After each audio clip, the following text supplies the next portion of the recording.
चलो भाई शुरू करते हैं अपनी आज की क्लास। और आज हम लोग करने वाले हैं फंक्शंस, क्लास 12 का टॉपिक फंक्शन। तो आज हम इसके सारे कॉन्सेप्ट्स करने वाले हैं फंक्शंस की, ठीक है भाई। चलो अच्छा, सबसे पहले मुझे ये बताओ फंक्शन क्या होता है। सबसे पहले तो ये पता होना चाहिए। अच्छा मुझे बताओ, क्या फंक्शन भी एक रिलेशन होती है? Function is also a relation. तो अब क्या सारी रिलेशन फंक्शन होती है? नहीं। तो कौन सी वाली होती है मैं बता रहा हूं, सुन लो। A relation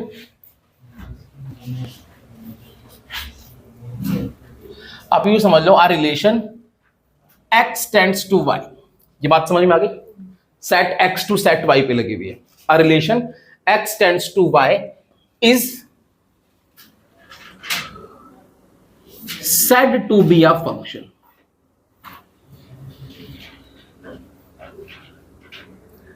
is said to be a function if each element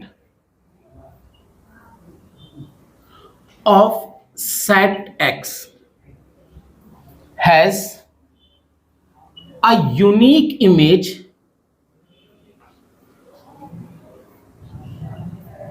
in set y। अच्छा, डेफिनेशन समझ में आ गई है? आ गई क्या? A relation x tends x to y is said to be a function if each element of set x has a unique image in set y। Unique का मतलब क्या? यूनिक का मतलब क्या? कि हर एक एलिमेंट के पास बस एक ही इमेज होनी चाहिए। ठीक है, मैं कुछ अब आपके सामने रिलेशन बना रहा हूं, आपने मुझे बताना क्या वो फंक्शन है। या आप ऐसे भी कह सकते हो, a relation in which all the element of each element of first set has a unique image in second set। आप ये बात ऐसे भी कह सकते हो। बात समझ में आ गई? A relation in which each element of first set has a unique image in second set is called function। अच्छा यार, मैंने आपके सामने दो सेट बनाए। ये इसका नाम है पहला सेट x, इसका नाम है y। 1 2 3 4, जिससे पूछूंगा सिर्फ वही जवाब देना। 5 6 7 8। अच्छा, 2 से 7 लिंक है। ये एक रिलेशन है क्या? रिलेशन भी नहीं है ये। रिलेशन तो है यार, ठीक है भाई। क्या ये फंक्शन है? क्यों नहीं है फंक्शन? क्योंकि मैंने बोला है वो ही रिलेशन फंक्शन होगी जिसमें फर्स्ट सेट के हर एक एलिमेंट के पास इमेज होगी। यहां पर फर्स्ट सेट का एक एलिमेंट है 4 जिसके पास इमेज नहीं है, तो इसका मतलब ये फंक्शन नहीं है। बात समझ में आ गई? This is not a function. चलो वेरी गुड, अगला।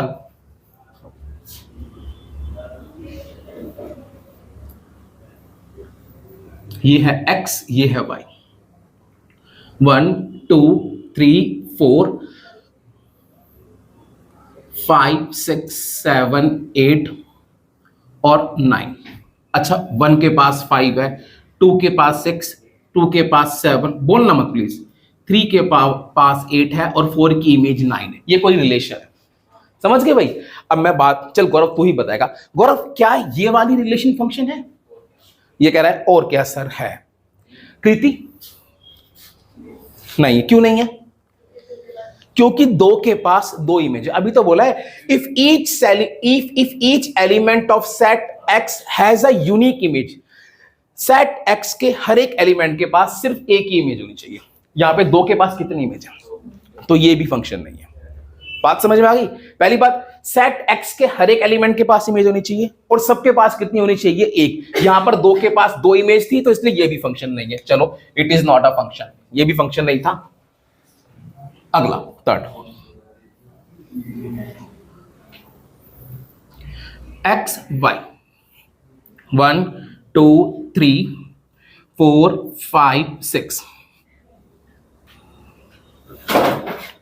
अच्छा, क्या ये वाली रिलेशन फंक्शन है? भाई सेट ए के हर एक एलिमेंट के पास है और सबके पास क्या है? एक एक इमेज है, तो ये भी क्या है? फंक्शन है। बात समझ में आ गई? तो ये तो फंक्शन है। चलो अगला।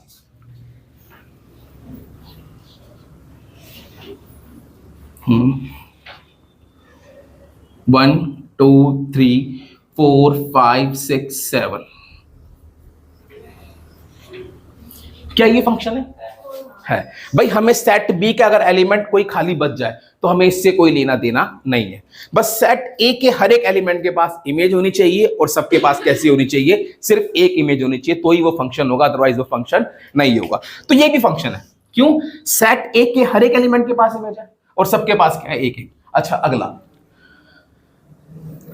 खुशी तू बताएगी। ये सेट एक्स है, ये सेट वाई है, 1 2 3 4 5 6।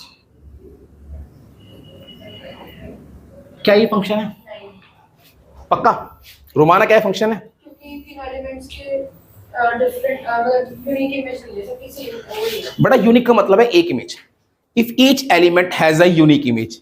यूनिक का मतलब एक होता है, हाँ, अलग अलग नहीं, अलग अलग नहीं बात कर रहा मैं, यूनिक आप यूं समझ लो, फंक्शन है हर एक एलिमेंट के पास एक इमेज होनी चाहिए। अच्छा अगर मैं बात करूं 1 के पास कितनी इमेज है, 2 के पास कितनी इमेज है, 1, 3 के पास कितनी इमेज है, 1। भाई जो ये पहला एलिमेंट है ना, इसके हर एक एलिमेंट के पास एक इमेज होनी चाहिए, है ना भाई। तो ये फंक्शन है। लेकिन यहां सुनो, जो इस सेकंड सेट का एलिमेंट है फंक्शन में, इसके किसी भी एलिमेंट के पास एक या एक से ज्यादा प्री इमेज हो सकती है। बात समझ में आई? आपने सेकंड सेट को नहीं देखना। जैसे आप बोलो सर यहां पर 5 के पास तो 3 प्री इमेज हो सकता है फंक्शन में। सेकंड सेट के एलिमेंट के पास एक से ज्यादा प्री इमेज हो सकती है, लेकिन जो फर्स्ट सेट का एलिमेंट है उसके किसी भी एलिमेंट के पास एक से ज्यादा इमेज नहीं हो सकती, चाहे किन्हीं दो की सेम क्यों ना हो। अब बात समझ में आ गई? तो ये भी क्या है, फंक्शन। बेटा किसको समझ नहीं आई? आ गई? पक्का आ गई?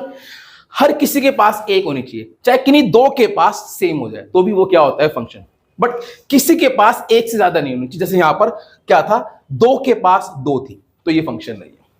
तो ये बात याद रखनी है कि one image can have more than one pre image in a function. ये लिख लो बेटा नोट करके।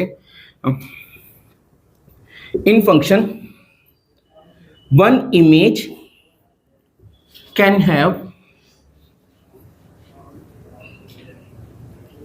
more than one pre-image।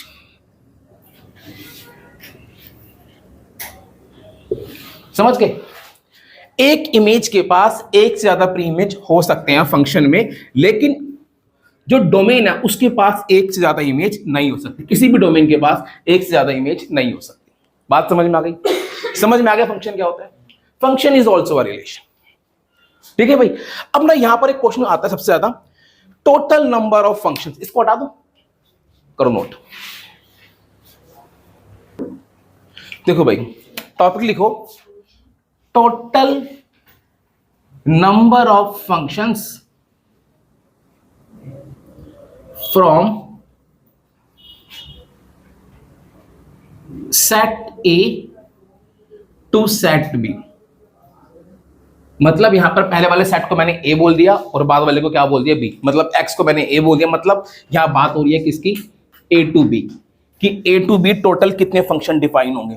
तो भाई इसका फॉर्मूला होता है number of elements in set A की power number of elements in set A.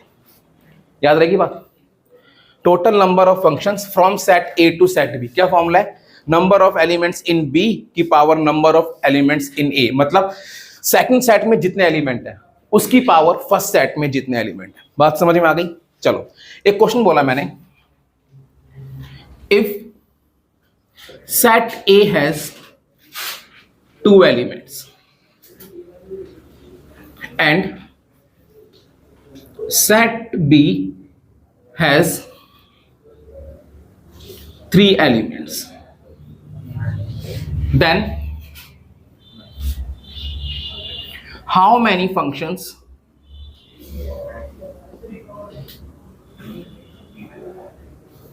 are there? पहला, from set A to set B। दूसरा, from set A to set A। अगला, from set B to set A। अगला, from set B to set B. समझ गए? चलो पहले वाले का आंसर बताओ। No, set A to set B, formula क्या बनेगा? यहां पर सेकंड सेट बी है, number of elements in B की power number of elements in A. Number of elements in B, B में कितने एलिमेंट है? 3, दैट इज 9। अच्छा, from set A to set A 4। इसका फॉर्मूला क्या बनेगा? एन ए की पावर एन ए। सही है? अच्छा, अगला क्या था? From set B to set A. यहां पर सेकंड सेट क्या है? ए, और पहला क्या है? बी। तो फॉर्मूला क्या बनेगा? एन ए की पावर एन बी। सही है? एन ए में कितने एलिमेंट है? 2 की पावर 3, 8। अगला, from set B to set B, formula बनेगा कितना गया? 27। समझ गए सारे? पक्का समझ में आ गया? तो भाई एक ये क्वेश्चन आएगा 1 नंबर में, पक्का हो गया? बोलोगे तो नहीं? क्या फॉर्मूला होता है? Number of elements in second set की power number of element in first set. याद रहेगी बात? नोट करो। फिर नेक्स्ट लिखो, types of functions. Types of functions, भाई ध्यान से समझना। सबसे पहला आता है 1-1 फंक्शन। 1-1 फंक्शन, पहले मैं इसका मतलब बता रहा हूं। 1-1 कौन सा होता है? कि भाई वो फंक्शन जिसमें अलग अलग डोमेन के पास अलग अलग इमेज हो। डोमेन से यहां मेरा मतलब है पहले सेट के एलिमेंट। समझ गए? वो फंक्शन जहां पर पहले सेट के अलग अलग एलिमेंट के पास जो इमेज हो वो क्या हो? अलग अलग, तो वो 1-1 फंक्शन होगा। अगर पहले सेट के किन्हीं भी एलिमेंट्स के पास, किन्हीं भी 2 या 2 से ज्यादा एलिमेंट के पास सेम इमेज हो गई तो वो 1-1 नहीं होगा, वो क्या हो जाएगा? मैनी 1। बात समझ में आ गई? क्या बोला मैंने? अगर पहले सेट के अलग अलग एलिमेंट के पास अलग अलग इमेज है तो वो क्या है? 1-1। अच्छा, मुझे बताना क्या ये 1-1 फंक्शन है? मैंने लिखा 1 2 3 4 5 6। क्या ये 1-1 फंक्शन है? इसके अलग अलग एलिमेंट के पास अलग अलग इमेज है तो क्या है? ये 1-1 है। अच्छा, क्या ये 1-1 फंक्शन है?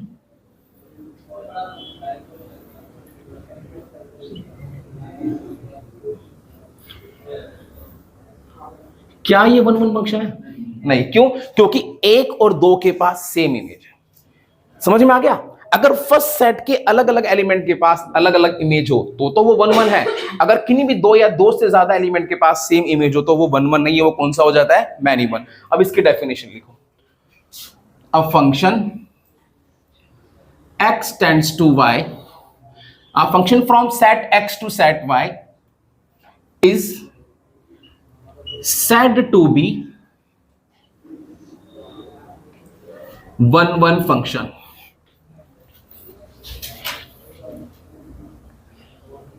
if distinct element of set X has distinct image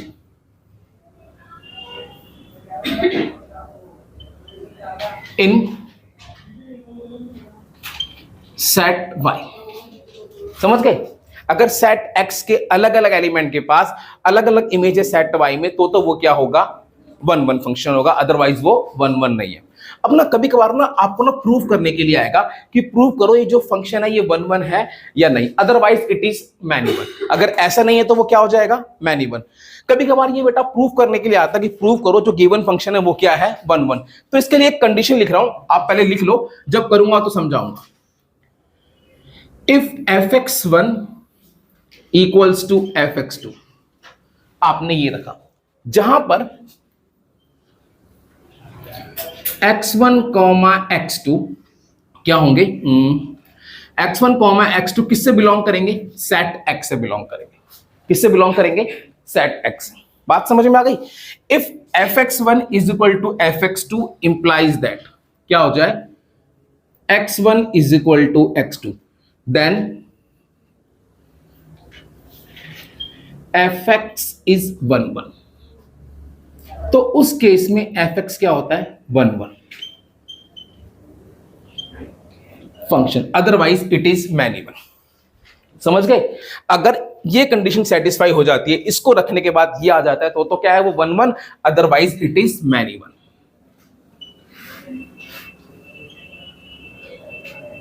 it is man even. समझ गए भाई? बात समझ में आ गई?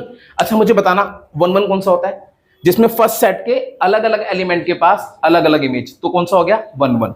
मैन इवन कौन सा होता है जिसमें फर्स्ट सेट के किन्हीं 2 या 2 से ज्यादा एलिमेंट के पास सेम इमेज आ जाए, तो वो क्या हो जाता है मैन इवन। बात समझ में आ गई? 1 1 समझ में आ गया। ये कौन सा था 1 1 फंक्शन, और ये कौन सा था मैन इवन। और ये क्या है 1 1 को चेक करने की कंडीशन। अच्छा 1 1 का एक नाम और होता है, 1 1 फंक्शन बोलो या इंजेक्टिव बोलो, नाम याद रखना है भाई, इंजेक्टिव फंक्शन।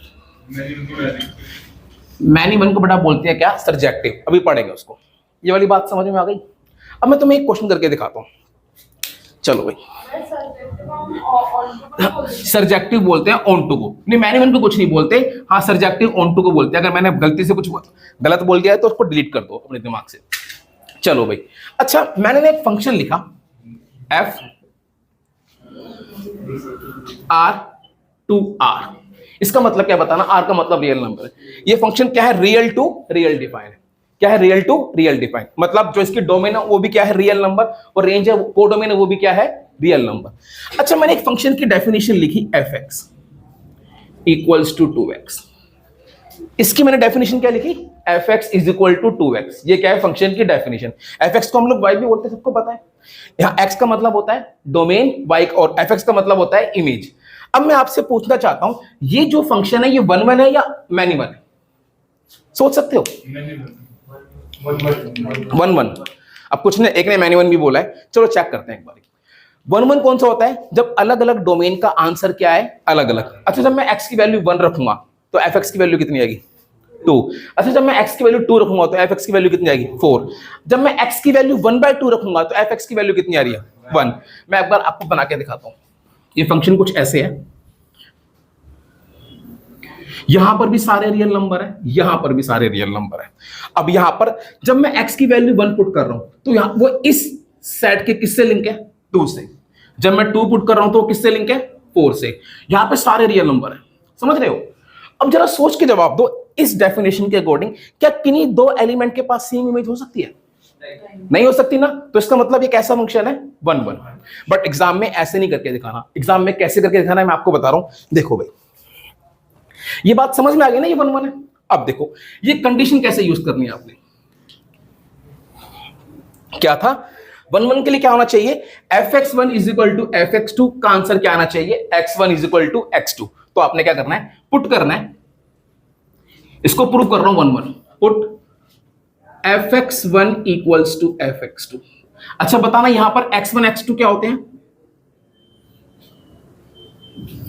x1 x2 किसके एलिमेंट होते हैं सेट x यानी पहले वाले के। तो इसमें x1 x2 किसके एलिमेंट हो गए r के रियल नंबर है ना। चलो समझ गए समझ गए। अच्छा बताओ fx1 की वैल्यू क्या है 2x, fx2 की वैल्यू क्या है? अच्छा fx1 की वैल्यू होगी 2x1, यही तो होगी। fx2 की वैल्यू क्या होगी 2x2। सॉल्व कर दिया, क्या आंसर आ गया? क्या इनको सॉल्व करने पे x1 इक्वल टू x2 आया? आया। इसको सॉल्व करने पे यही आया ना। और ये कंडीशन किसकी होती है 1 1 की। तो हेंस इट इज 1 1 फंक्शन। तो भैया ये तुम्हारा क्या हो गया 1 1 फंक्शन हो गया। बात समझ में आई पक्का? ये तो खैर समझ में आया 1 1। सर हमें कैसे पता लगेगा कोई भी फंक्शन मैन इवन है या नहीं? एक एग्जांपल उसका भी देख लो। इसको हटा दो या नोट करना है? हटा दूं? चलो अगला मैंने एक फंक्शन लिया fx equals to X square, और जो इसकी डोमेन है रियल टू 0 से मैंने ले लिया इंफिनिटी। अब जरा सोच के जवाब दो, क्या ये फंक्शन 1 1 होगा? डोमेन क्या है ऑल रियल नंबर, पक्का होगा? सोच लिया सबने? एक बार और सोच लो, क्या ये 1 1 होगा? नहीं, क्यों नहीं होगा? क्योंकि -1 भी हाँ, अगर मैं x की जगह -1 रख दूं तो आंसर कितना आएगा? 1। और अगर मैं x की जगह 1 रख दूं तो आंसर कितना आएगा? 1। तो अगर मैं आपसे पूछूं कि अगर मैं इसको एरो डायग्राम से रिप्रेजेंट करूं, यहां पे सारे रियल नंबर है ना, रियल टू दिस। यहां पे क्या है? सारे 0 से लेके सारे रियल नंबर आ रहे हैं। बात समझ में आ गई? मान लो यहां पे कहीं पे -1 है और कहीं पे क्या है? 1। ये तो होगा कहीं ना कहीं, -1 भी होगा और 1 भी होगा। यहां पर भी कहीं ना कहीं 1 होगा। चलो, जब मैं इसमें -1 पुट करूंगा तो f(x) का आंसर कितना आएगा? 1। एक दो मैंने और लिख दिए, -1 बीच में 0 लिख दिया ताकि आपको डिफरेंशिएट पता लग जाए। जब मैंने -1 पुट किया तो f(x) का आंसर कितना आया? 1। समझ गए?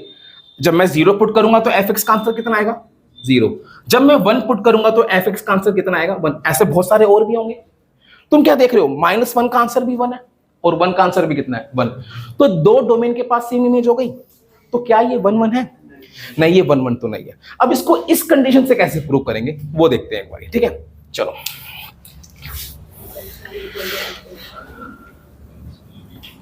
देखो भाई, मैंने सेम वही किया, put f(x1) equals to f(x2). अच्छा, यहां पर बताना वेयर x1, x2 किससे बिलोंग करेंगे?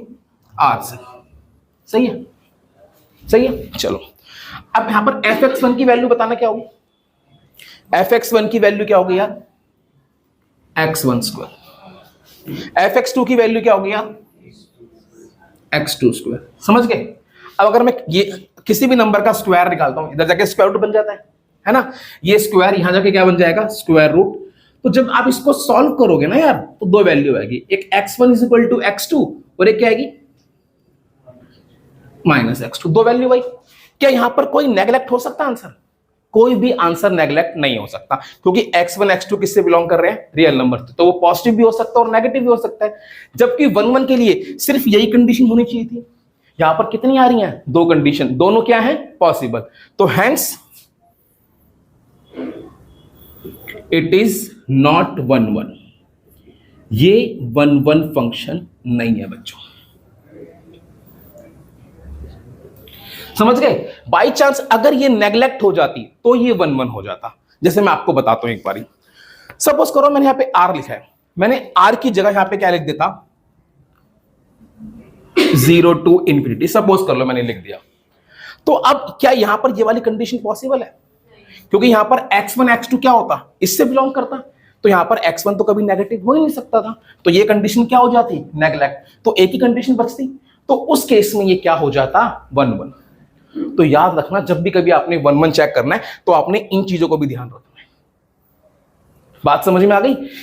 इस वाली कंडीशन में ये वाला पार्ट क्या हो जाता? नेग्लेक्ट हो जाता। तो सिर्फ यही बच जाता। बात समझ में आ गई? और उस केस में क्या हो जाता? ये 1 1 हो जाता। अभी तो मैं ऐसे ही कर रहा हूं। हाँ जी, समझ में आया? 1 1 फंक्शन प्रूव करना भी आ गया, होता क्या है ये भी समझ में आ गया, कैसे करते हैं ये भी समझ में आ गया। बाकी जब आप और भी क्वेश्चन करोगे प्रैक्टिस के लिए तो अपने आप ये सारी बातें क्लियर होती चली जाएंगी। समझ में आया? चलो, अब लिखो नंबर ऑफ 1 1 फंक्शन। चलो भाई, अब लिखो number of 1 1 function.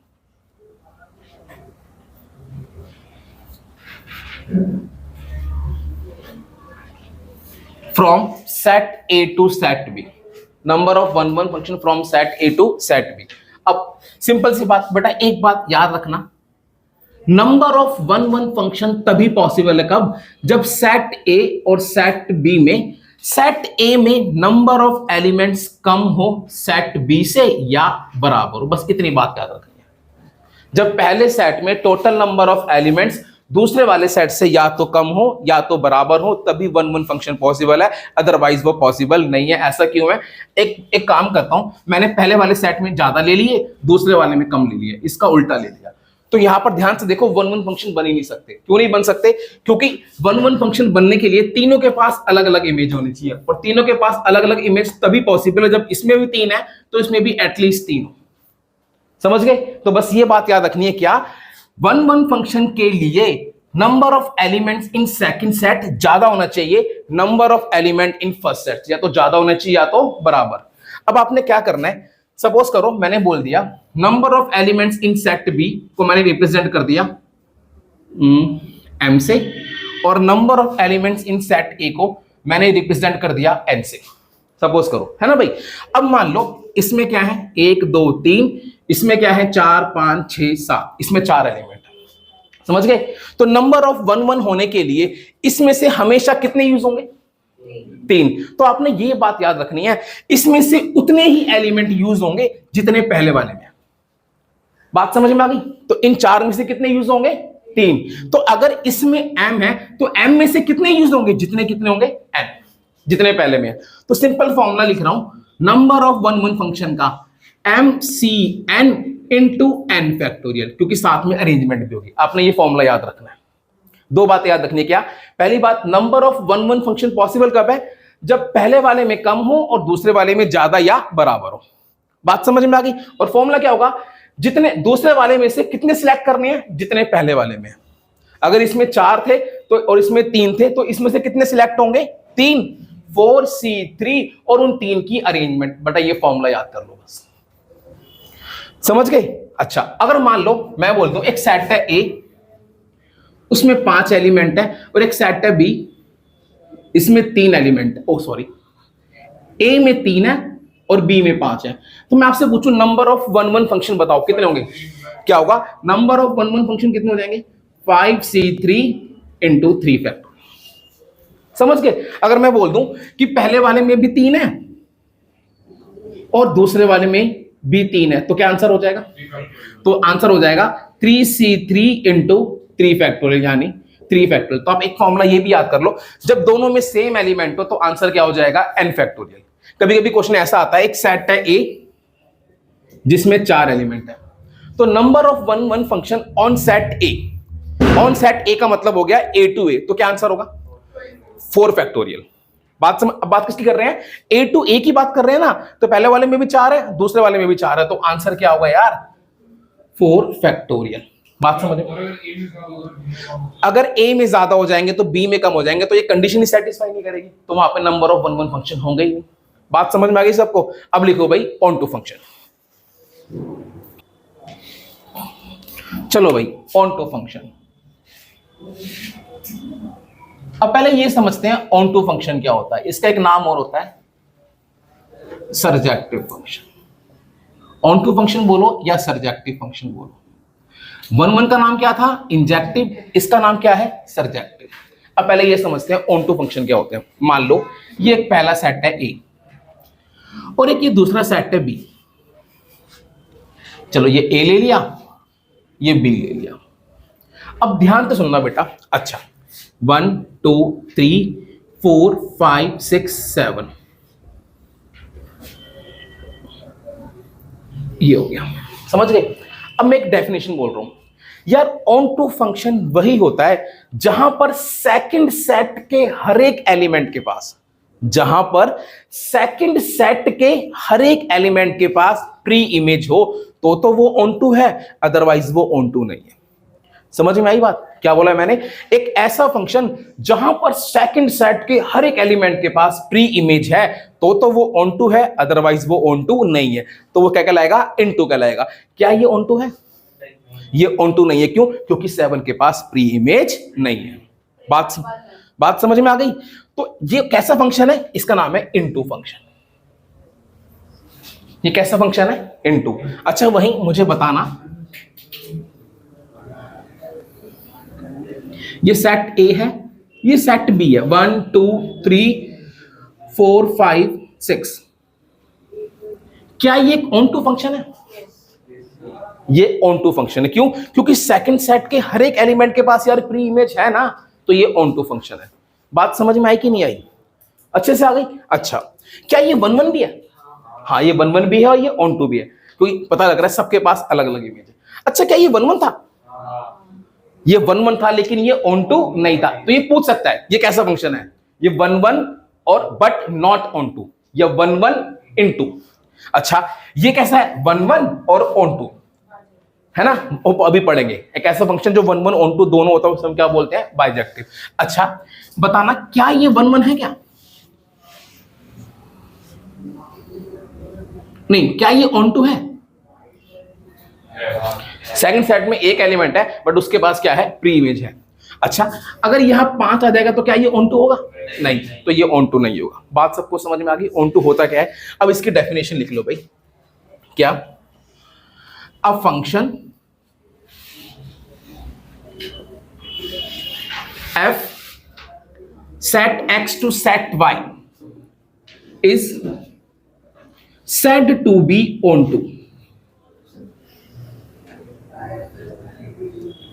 is said to be onto function if, अब सुनना ध्यान से, बात कर रहे हैं सेकंड सेट की। फॉर ईच एलिमेंट ऑफ, अरे यहां से लिखो, for each y belongs to y। ये वाली बात समझ में आई कि y के हर एक एलिमेंट की बात कर रहा हूं। For each y belongs to y there exist a x belongs to x। हर एक y एक ऐसा एलिमेंट ऑफ जो सेकंड सेट का है, तो हर एक y के लिए अगर कोई ना कोई x कहां मौजूद है, फर्स्ट सेट में, तो वो ऑन टू है, अदरवाइज वो ऑन टू नहीं है। या हम ये भी कह सकते हैं, if each element of codomain has a pre image in its domain, that's why then it is an onto function. हाँ, अगर 5 को 3 से कनेक्ट कर देंगे तो ये फंक्शन ही नहीं होगा। बात समझ में आ गई? लेकिन हाँ, अगर मैं इसको ऐसा कर देता तो ये ऑन टू बन जाता। समझ गए भाई? ऑन टू क्लियर हो गया? ऑन टू चेक कैसे करते हैं अभी बताऊंगा, बस इतना याद कर लो। ऑन टू फंक्शन समझ में आ गया? क्या होता है कि अगर सेकंड सेट के हर एक एलिमेंट के पास प्री इमेज है तो वो ऑन टू है, अदरवाइज वो ऑन टू नहीं है। अदरवाइज वो क्या होगा, इनटू। बात समझ में आ गई? अब एक छोटी सी बेटा बात बता रहा हूं, याद रखना, बहुत इंपॉर्टेंट है।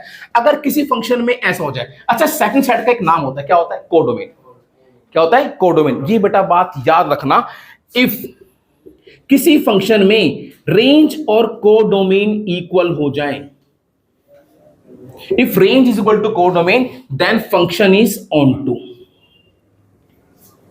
ये रिलेशन याद रखोगे, डायरेक्ट एक नंबर में आ जाएगी। समझ गए? अगर range is equal to codomain then function is onto. जो रेंज है वही कोडोमेन है, कोडोमेन भी 4 5 6 और रेंज भी क्या 4 5 6। बात समझ में आ गई? ऑन टू फंक्शन समझ में आ गया? अब इसको प्रूव कैसे करते हैं जब क्वेश्चन करूंगा तभी बताऊंगा। बस आपने ये चीज याद रखनी है कि अगर सेकंड सेट के हर एक एलिमेंट के पास प्री इमेज है तो वो क्या है, ऑन टू फंक्शन है। बात समझ में आ गई? अब लिखो number of onto functions. लिखो भाई, number of onto functions from set A to set B. Set B, अब मान लो एक सेट ए है, एक बात पूछ रहा हूं, मुझे उस बात का जवाब देना। ये ए है, ये बी है, ऑन टू पता है? जब सेकंड सेट के क्या हो, सारे एलिमेंट यूज हो तो वो क्या होता है, ऑन टू होता है। एक सिंपल सी बात का जवाब दे दो, 1 2 3 4 5 6 7, क्या यहां पर ऑन टू फंक्शन पॉसिबल है? सोच के जवाब दो, पक्का? देख दो भाई बेटा, पहली बात आंसर है, यहां पर ऑन टू फंक्शन पॉसिबल नहीं है। यहां पर इसमें कितने एलिमेंट हैं, 3, तो यहां से मैक्सिमम 3 ही एलिमेंट यूज हो सकते हैं एज एन इमेज। 3 या 3 से कम, कभी उससे ज्यादा यूज ही नहीं हो सकता। देख लो, समझ में आ गई बात? तो ये पहली बात, तो यहां पर ऑन टू बन ही नहीं सकता। फंक्शन बनने के लिए यहां से जब मैं इमेज को लिंक करूंगा तो यहां पर 3 एलिमेंट है ना, यहां से मैक्सिमम सिर्फ 3 ही एलिमेंट लिंक हो सकते हैं, इससे ज्यादा कोई और लिंक हो ही नहीं सकता। अगर आप उससे ज्यादा लिंक करोगे तो किन्हीं एक के पास 2 नहीं चाहिए, जब किसी एक के पास 2 हो जाएगी तो वो फंक्शन ही नहीं रहेगा। बात समझ में आ गई? तो ऑन टू फंक्शन के लिए कंडीशन क्या है कि number of elements in set B क्या होने चाहिए, लेस देन या इक्वल टू होने चाहिए सेट ए से। देखो, अगर इसमें अब मैं 3 कर दूं, क्या पॉसिबल है ऑन टू फंक्शन? अगर मैं इसमें 2 कर दूं तो क्या पॉसिबल है? पॉसिबल है ना। 1 1 में क्या था कि ए में कम होने चाहिए, ऑन टू में क्या था कि बी में कम होनी चाहिए, याद है की बात, 1 1 में ए में कम होनी चाहिए या बराबर, ऑन टू में क्या होना चाहिए, बी में कम होनी चाहिए या बराबर होनी चाहिए। बात समझ में आ गई सबको? अच्छा, number of onto function का मैं एक मतलब मैं आपको लिख के दिखा रहा हूं, आपने वो तरीका याद करना है, ठीक है? उसके पीछे, उसके लॉजिक के पीछे नहीं जा रहे हैं अभी, वरना क्लास लंबी चली जाएगी। आपने बस उसको याद करना है उसको, ठीक है ना? चलो, सपोज करो एक सेट है ए, एक सेट है बी। इस सेट ए में कितने एलिमेंट है, 1 2 3, और बी में कितने, हाँ 4 ले लो। बी में कितने एलिमेंट है, 1 2 3। क्या यहां पर ऑन टू फंक्शन पॉसिबल है? तो आंसर है हाँ, पॉसिबल है। अब सुनो, number of onto function कैसे लिखते हैं।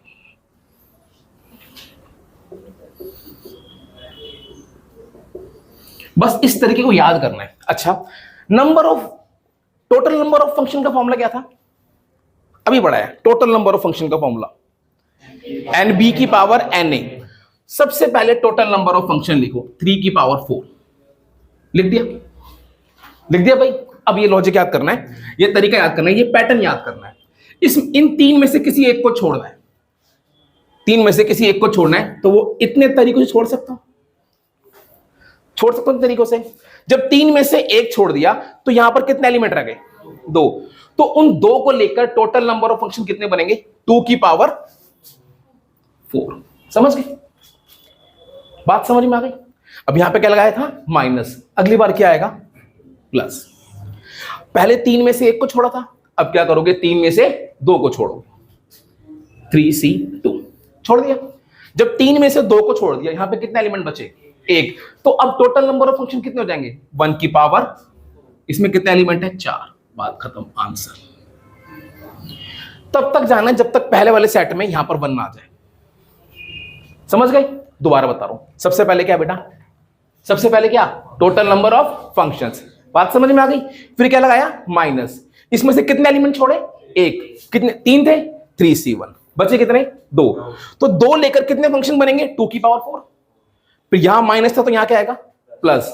अब 3 में से कितने छोड़ूंगा, 2, तो 3c2, बचे कितने, 1 से कितने फंक्शन बनेंगे, 1 की पावर 4। समझ में आई बात? पक्का, अच्छे से? अच्छा, मान लो अगर आगे होता तो अगली बार क्या आता, माइनस आता। अब एक बार मुझे आप लोग लिख के दिखाओ, एक सेट है ए, इसमें, अब मैं सीधा ऐसे लिख देता हूं, एक सेट ए है, इसमें 5 एलिमेंट है, एक सेट बी है, इसमें 4 एलिमेंट है। तो मुझे total number of onto function का फॉर्मूला लिख के दिखाओ। लिखो आप लोग, देखो भाई, पहले में 5 थे, इसमें 4 थे, तो total number of onto functions क्या हो जाएगा, सबसे पहले क्या आएगा बताना, 4 की पावर 5 माइनस 4c1 बेटा, सेकंड सेट है ना, 4c1 क्या बचेगा, 3 की पावर 5। अगला बताना, प्लस कितना आएगा, 4c2, आगे कितना आएगा, 2 की पावर 5। अगला माइनस 4c1, 1 की पावर 5। 1 आ गया, छोड़ दो बस। कहाँ आएगा, अच्छा सॉरी 4c3, हाँ सही, समझ गए, बनाना आ गया पैटर्न। अब एक बात और बता रहा हूं, ये तो खैर कहता जब ए में ज्यादा हो बी में कम हो तो ऐसे करना है, जब दोनों में इक्वल हो आप ऐसे भी कर सकते हो, नहीं तो आप याद कर लो, जब दोनों में इक्वल हो, मान लो N A is equal to N B, दोनों में सेम नंबर ऑफ एलिमेंट हो, समझ गए, तो याद रखना उस केस में 1 1 का फॉर्मूला क्या था, N factorial. Same onto का फॉर्मूला क्या है, एन फैक्टोरियल। या तो ऐसे निकाल लो या ऐसे निकाल लो। बात समझ में आ गई? अगर दोनों में सेम नंबर ऑफ एलिमेंट हो उस केस में भी number of onto function कितने होते हैं, एन फैक्टोरियल। आप लॉजिक सोचोगे तो आपको समझ में आ जाएगा। बात समझ में आ गई? पक्का आ गई? अच्छे, अगर सेम एलिमेंट है तो 1 1 भी इतने ही होंगे, ऑन टू भी इतने ही होंगे। जैसे मैंने बोला एक सेट है ए, इसमें 4 एलिमेंट है, तो total number of onto function कितने होंगे ऑन ए, 4 फैक्टोरियल, है ना। अगर अलग अलग हो गए तो आप ये वाला लगा देना।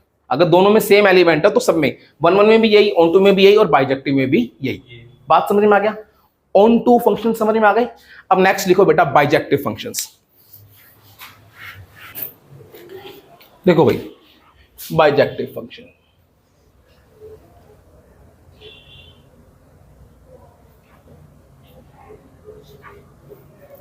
एक ऐसा फंक्शन, अ फंक्शन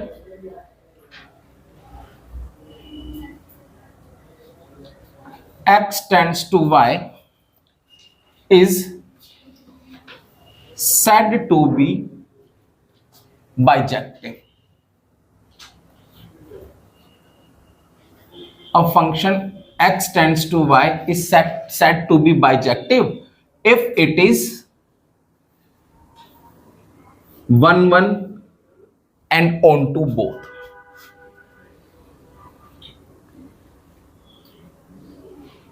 एक ऐसा फंक्शन जो 1 1 भी हो, ऑन टू भी हो, जो दोनों हो, उसे हम क्या बोलते हैं? बाइजेक्टिव। बाइजेक्टिव फंक्शन एक नाम और है, लिख लो, इनवर्टिबल फंक्शन।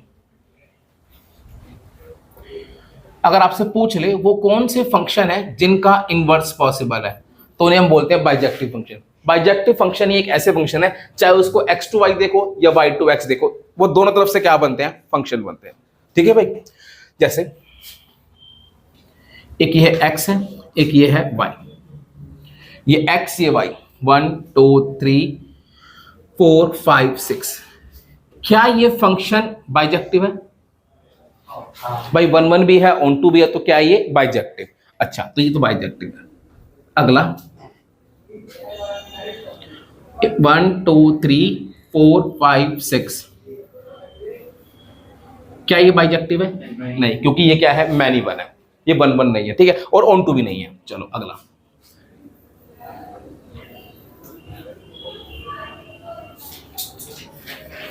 क्या ये बाइजेक्टिव है?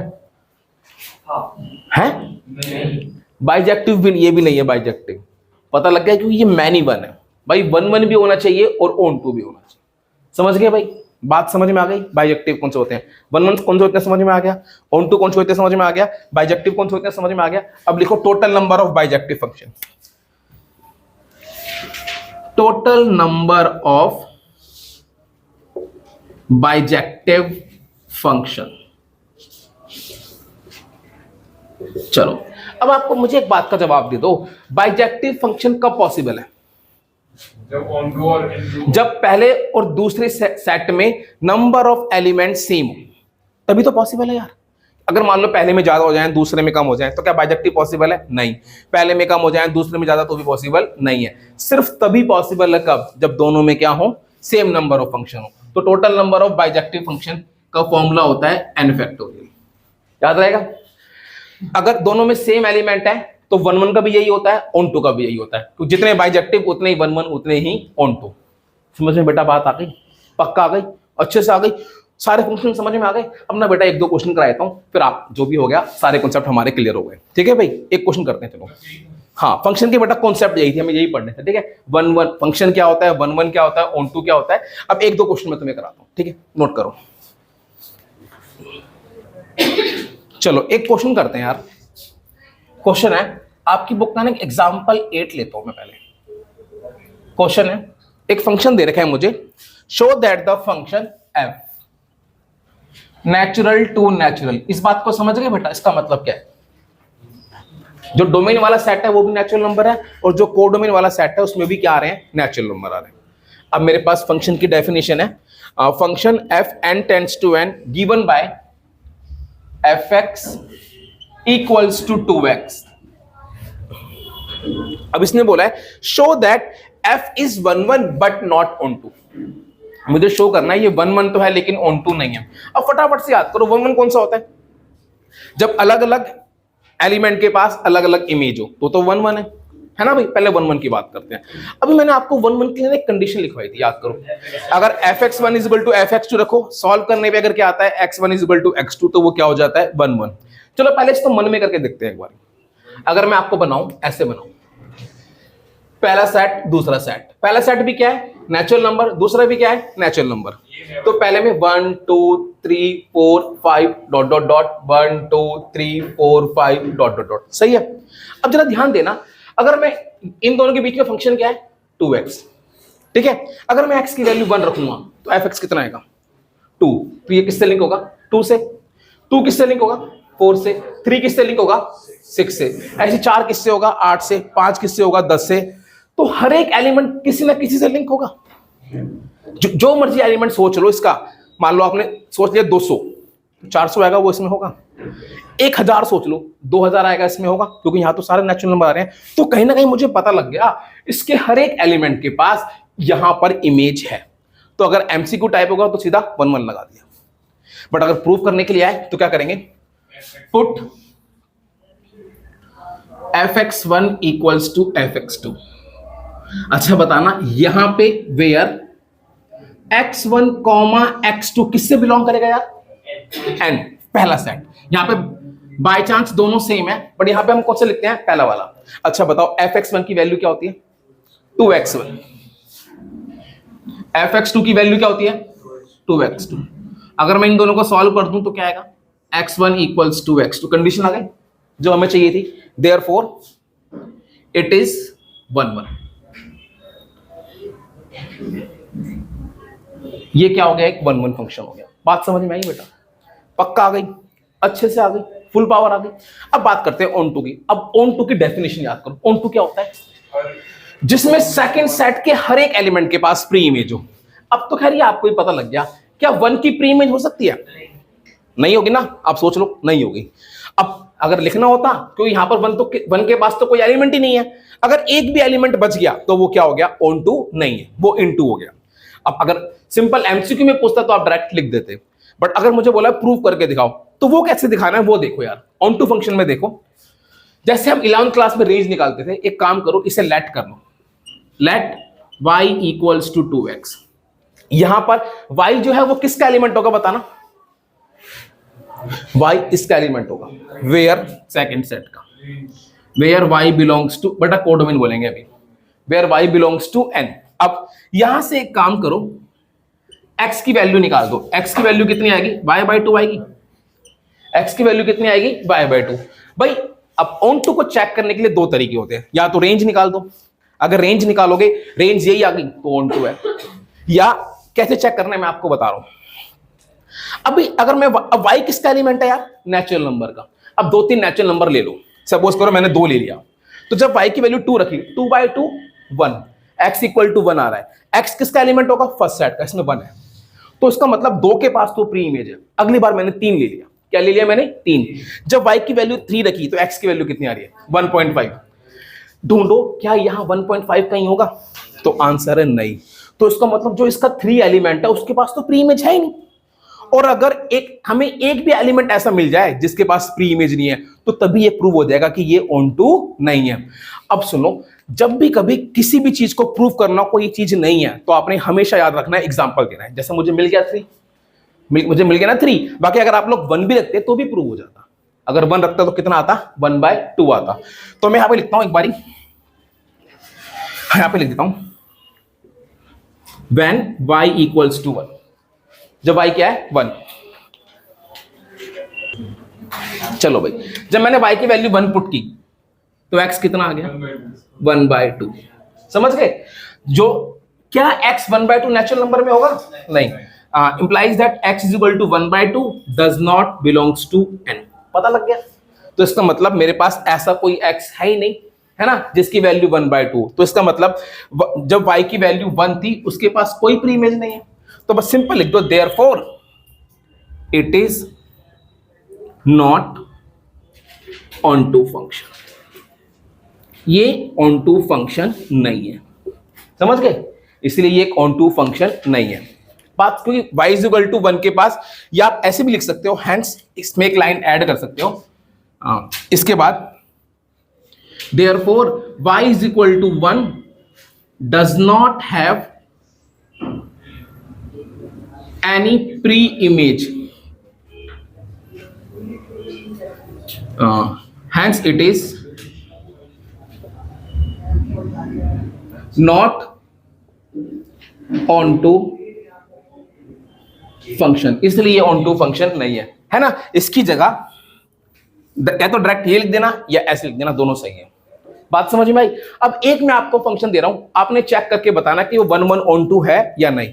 फंक्शन है ये f r tends to r, और यहां पर फंक्शन है 2x माइनस 1। चेक करो क्या ये 1 1 ऑन टू है। चलो भाई देखो, मैं करता हूं, सॉल्यूशन। क्वेश्चन है यार। अच्छा पहले बात करते हैं 1 1 की। 4 1 1 क्या करेंगे, put fx1 equals to fx2 कर दिया। तो fx1 जहां जहां फंक्शन में x है वहां क्या पुट कर दो, x1। समझ गए। अच्छा यहां पर where x1 comma x2 belongs to क्या होंगे, r। सही है।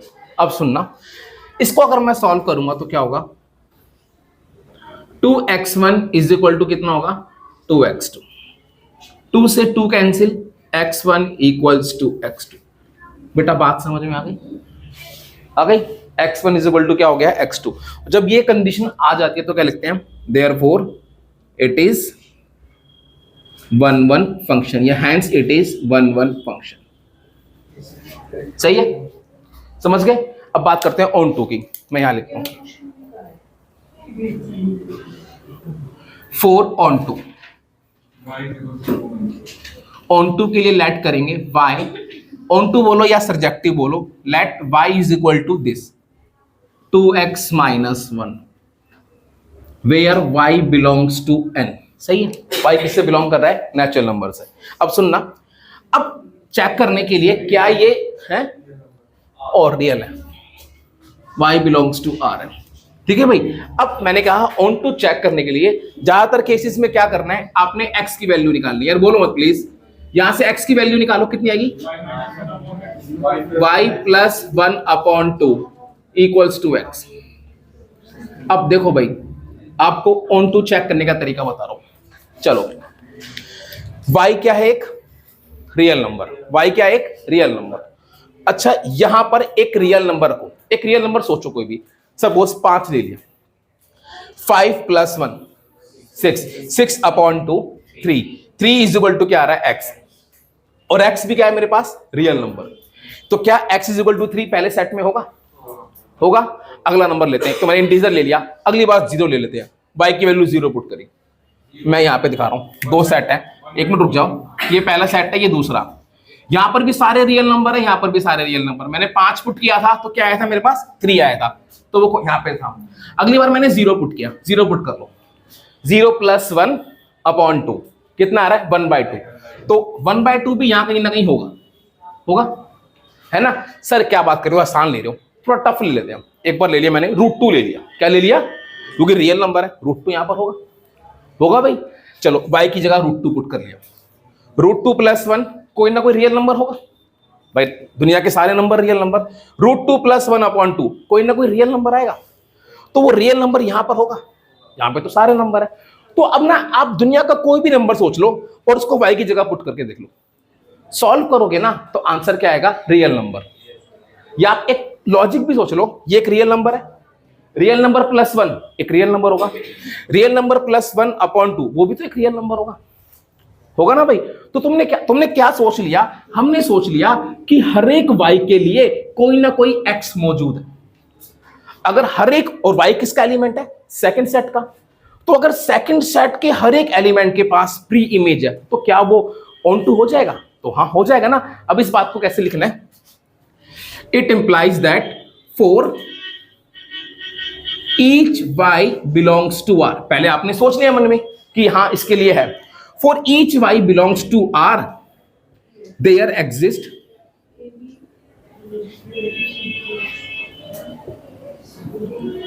x belongs to r, hence